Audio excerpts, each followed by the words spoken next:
Hello guys, my name is Rakesh and I welcome you to in my Java video tutorial. In this video, uh, I am just going to discuss a very popular and frequently asked topic in Java interview room. It is basically important for freshers and experienced both. So the topic is polymorphism, and in my video I am going to discuss one of the part of the polymorphism, that is static polymorphism, means method overloading. So we all guys know very well that what are rules for overloading methods. Like name of methods should be same, or parameter list must be different in any one of the ways. Like means either the number of parameters is to be different, or data types of parameters is to be different, or the sequence of parameters, data types of parameters is to be different. So we all are very frankly aware with these rules, but many of we guys doesn't know that how compiler decides when we call these methods with the help of instance of the class. Then how compiler decides that which overloaded methods is to be invoked when we are calling those methods. Means we have multiple methods with same name in our class. Now we are calling that method. Suppose we have a method with name display. The name of the method is display, and we have two or three methods having the same name display. Okay. Now I am calling the display method. Okay. So how compiler will decide that which display method will be invoked? So this is decided according to the parameter passed in method. So how compiler decides according to their passed parameters? This will be interpreted in this video. I will tell you those all rules which are followed by compiler at the time of invocation of methods. So before discussing more about these rules, I just want to discuss a small introduction of polymorphism and overloading, and what are rules for overloading methods. So the polymorphism means the ability of an object or an entity to take on many forms. Means we have a single entity, and that single entity can be used in multiple forms. That is called polymorphism. So the polymorphism can be divided in two types. First one is static polymorphism, which is also called compile time polymorphism. The implementation mechanism of the compile time polymorphism in Java is method overloading. Okay, so the implementation mechanism of compile time polymorphism is method overloading. The second type of polymorphism is dynamic polymorphism, or we can say runtime polymorphism. These two types are called compile time and runtime because the static polymorphism takes place at compile time. That's why it is called compile time polymorphism. And the dynamic polymorphism or the runtime polymorphism takes place at runtime. That's why it is called runtime polymorphism. And the implementation mechanism of runtime polymorphism is method overriding. Okay, so in this video we will discuss only about the static polymorphism, which is compile time polymorphism. Means we will discuss only about method overloading. Okay, so before discussing about method overloading, we just want to know what is overloading. So the overloading means inside a class we have multiple methods with same name but different parameter list, then it is called overloading. Means in a class we have a class overloading demo, and in this class we have multiple methods, more than one methods, the number of methods can be 2, 3, 4. Okay, so I am declaring here two methods with same name, display. So in this class I have multiple methods with same name but different parameter list. Okay, so this is called method overloading, and these two methods are overloaded methods. So this is called overloading. When we have in a class, when we have two methods with same name or different parameter list, then it is called method overloading. Okay, so now we will discuss how we can overload methods in Java, or what are rules for overloading methods in Java. So guys, for overloading methods, there is a set of rules provided by Java. So we have to follow the set of rules for overloading methods in Java. Okay, so first of all we will discuss these all rules theoretically. After that I will show some example. Okay, so the first rule is the name of the methods must be same. Okay, so as we have seen in our first example, that we have a class overloading demo, and inside that we have two methods, and those both methods having the same name. And the first rule of the first rule for overloading method says that name of methods must be same. Okay, so this rule is true. Okay, both methods having the same name, display and display. Now the second rule for overloading methods in Java is about parameter list.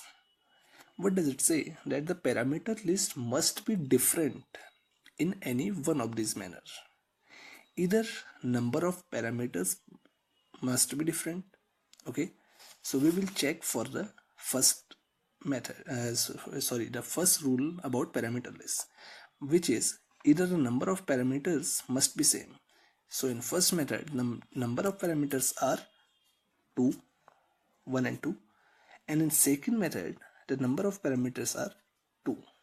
So the first rule about the parameter list is fail, because the rule says number of parameters must be different, but in our case number of parameters are same. So the first rule fails about the first rule fails about parameter list. Now we will check for the second rule, because there are three rules about parameter list. Any one of these three rules is to be different, is to be true. Okay, so the first rule is fails. The second rule is about parameter list is data types of parameter list must be different. So we will see data types of parameters. In first, data types of parameter are integer and integer, both are integer. And in second, parameter the data types of parameters are float and float. So the second rule is true. Okay, about the parameter list, the first rule was false and the second rule is true. So we can say that two rules about the name, that the name of the method are same, and the parameter about the parameter list, the data types of parameter list is different. So we can say these two methods are overloaded methods. Okay, we will see one another example about the overloading method, about overloading methods. See here, in this example we will prove the third method about the parameter list. We have two methods.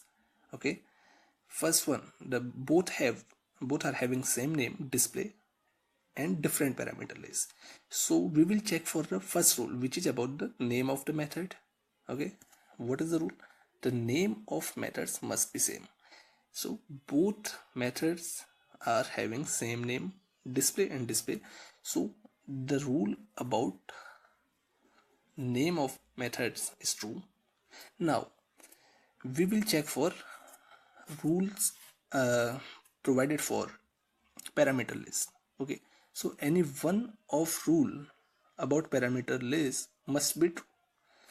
Okay, we will check for the first rule. Either number of parameters must be different. So the number of parameters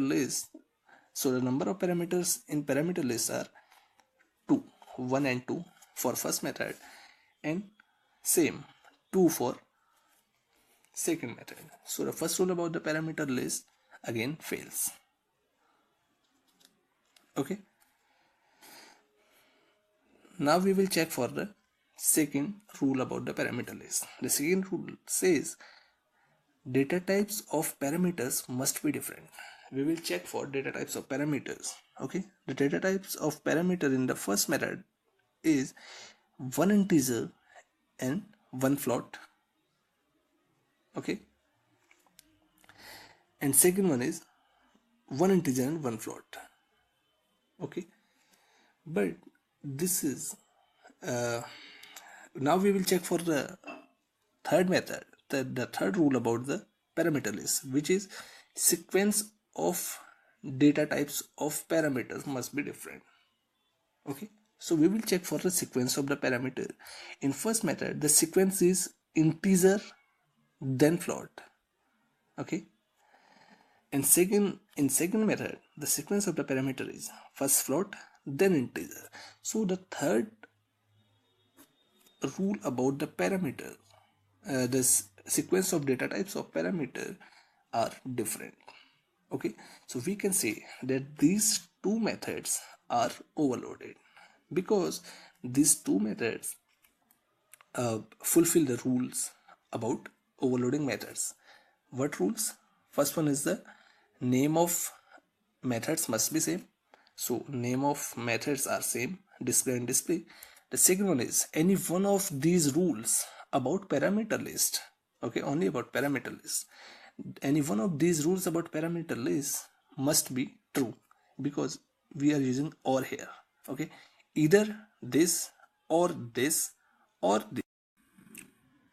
So guys, as we have seen that means all rules about overloading methods in Java, all rules which tells about that how we can overload methods in Java. So the next thing is that how compiler decides which form of the method is to be invoked, because overloading method means we have multiple methods with same name within a class. Now we have multiple methods with same name in a class, then it would be difficult for deciding that which method is to be invoked because all are having the same name. Okay,